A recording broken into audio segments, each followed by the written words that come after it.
कांग्रेस के बीच में रार जारी है और राजनीतिक परिस्थितियों को देख करके यह अंदाजा भी लगाया जा रहा है कि आखिर क्या होगा इस चुनावी समर में और कांग्रेस की रणनीति क्या रहेगी हिंदुत्व वोट बैंक को साथ में। जी हाँ, प्रियंका गांधी फिर चाहे राहुल गांधी हो, इन दोनों ने लगातार अपने आप को पिछले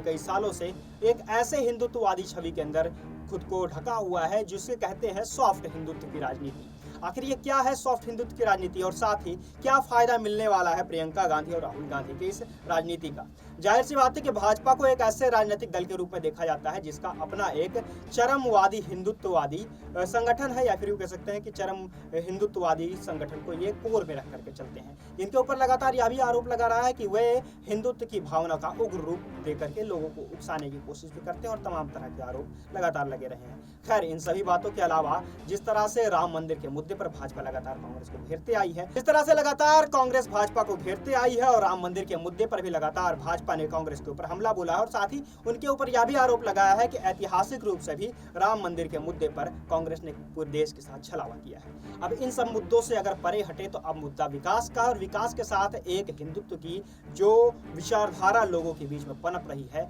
उसको किस तरह से कांग्रेस साधने में सफल होती है, इसी पर मुद्दे पर बात होने वाली है। बात यह होने वाली है कि प्रियंका गांधी जिस तरह से मध्य प्रदेश में नर्मदा नदी के किनारे जाकर के नर्मदा में स्नान करती हैं, आरती करती हैं, उनके साथ में कमलनाथ भी होते हैं। इससे पहले राहुल गांधी की भारत जोड़ो यात्रा के दौरान भी उन लोगों ने सॉफ्ट हिंदुत्व का मुद्दा प्रस्तुत किया था। इन सभी बातों से क्या फायदे निकलते हैं, क्या मायने निकलते हैं और भविष्य में इसके परिणाम क्या होंगे, इन सभी बातों के परिणाम जाहिर तौर पर यह निकल कर आते हैं कि लगातार भाजपा की राजनीति से प्रेरित होकर और भाजपा की राजनीति से इतना सीख इन लोगों ने लिया है कि आने वाले समय में ये हिंदुत्व के मुद्दे को हटा नहीं सकते हैं पूरी तरह से, लेकिन हाँ, इस मुद्दे में अपने आप को एक ऐसे कॉर्नर में लेकर जाते हैं जहां पर इनके मुद्दे भी रहते हैं और इसके साथ ही भाजपा के ऊपर कट्टरवादिता का आरोप भी लगाया जा सकता है। इन सब के अलावा राहुल गांधी ने भी जिस तरह से पहले भी कहा है कि जय श्री राम और जय सिया राम में अंतर भी इन्होंने साफ स्पष्ट किया है कि जिस तरह से भाजपा लगातार अपने मुद्दों को लेकर के, जय श्री राम के नारों को लेकर के